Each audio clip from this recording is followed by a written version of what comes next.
The energy inside the Houston Texans facility is palpable right now as the front office navigates a critical stretch of the season. We are looking at three distinct situations that could redefine the trajectory of this roster. From high-stakes personnel decisions to tactical adjustments on the field, the narrative surrounding this team is evolving daily. I have been speaking with sources close to the organization to understand the full weight of these developments. There is a lot to unpack, and frankly, some of this is going to surprise you. Stay tuned. Jay Stroud. As he enters this pivotal phase of his development, the coaching staff is clearly looking for ways to maximize his efficiency in high-leverage situations. Jay Stroud has the tools to diagnose defenses at a faster pace. From what I am hearing around the facility, the emphasis has been on refining his footwork and timing on intermediate routes, which were already a strength last season. The goal is to create a more consistent rhythm that allows him to exploit coverages with surgical precision. When you look at the tactical breakdown, the shift is moving toward more quick-game concepts that protect the quarterback while maintaining pressure on the opposing secondary. Jay Stroud has a pre-snap read that dictates a secondary outlet immediately. The historical context here is important because we saw how quickly he adapted to the NFL level, and now the team is essentially handing him the keys to the entire operation. It is not just about the numbers, it is about the leadership he brings to the huddle. The team understands that to compete with the elite defenses in the AFC, they need him to be more than just a playmaker. They need him to be a field general who controls the tempo. The financial implications are massive as well. Considering the window the franchise has while he is on his rookie contract, they need to maximize this talent now. The scouting report on his progress suggests that he is processing information faster than he did during his breakout campaign, which is a scary thought for the rest of the division. As we look at the upcoming schedule, the ability to execute these complex schemes will determine if they can secure home field advantage in the playoffs. It is clear that the organization is betting everything on his continued ascent, and the early returns during practice sessions have been nothing short of impressive. The chemistry with his receiving core is also reaching a new level of cohesion that we haven't seen in previous iterations of this offense. It is a fascinating time to watch this team grow, but as we dive deeper into the roster, we have to look at the defensive side of the ball, which brings us to another major development.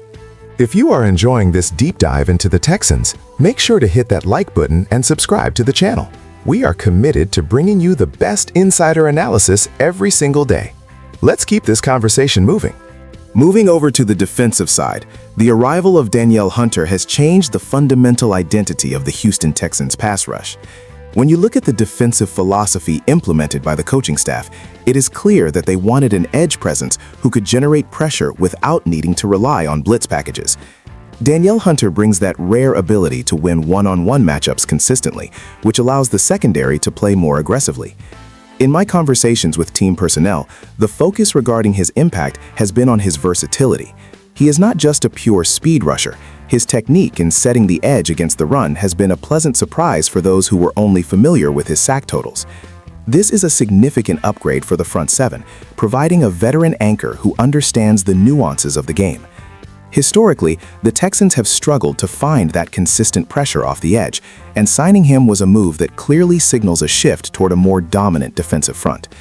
The salary cap strategy here is quite interesting because it shows the front office is willing to pay a premium for elite talent in their prime. By securing a player of his caliber, they have effectively balanced the roster, allowing them to take more calculated risks in the draft. If you look at his tape from previous seasons, you see a player who refuses to quit on the play, which is the type of culture that the coaching staff is trying to build here. The ripple effect of his presence is already being felt by the younger players on the line, who are learning from his professional approach to preparation and film study. It is not just about what happens on Sunday, it is about the standard he sets during the week.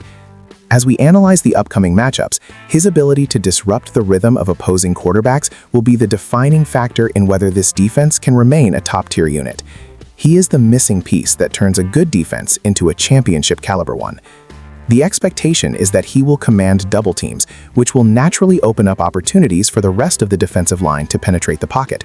It is a strategic masterstroke that gives the defensive coordinator a lot of flexibility in how he calls games. While the defensive front is settling into this new dynamic, there are also questions about the depth of the roster and the long-term vision, which leads us to our next major update.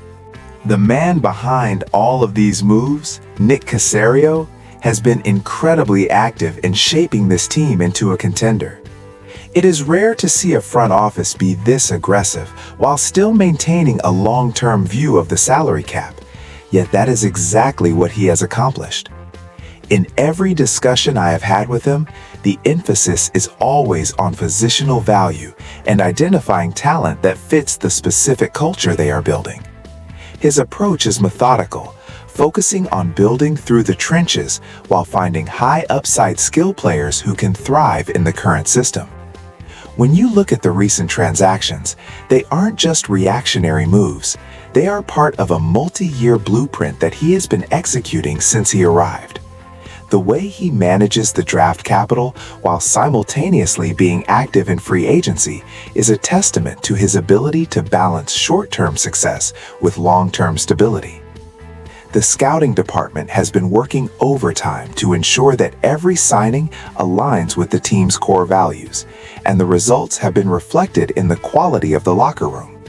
It is a cohesive unit that understands the expectations, and that starts with the tone he sets from the top.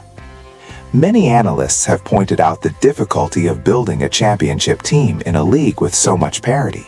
But Nick Caserio seems to have found a formula that works for this specific group.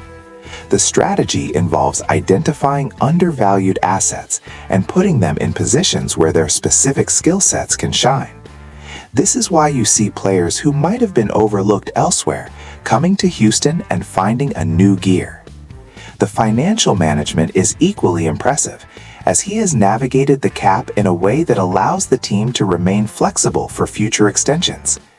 It is not just about the big name signings, it is about the depth and the competition he has fostered across every position group. This internal competition is what drives the team to improve every single day.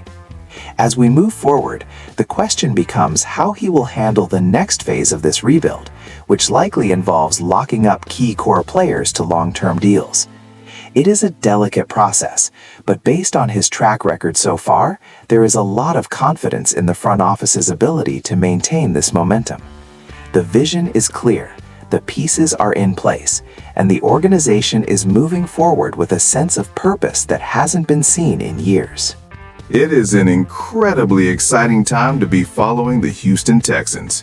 With the leadership in place and the talent on the field, the potential for this season is massive.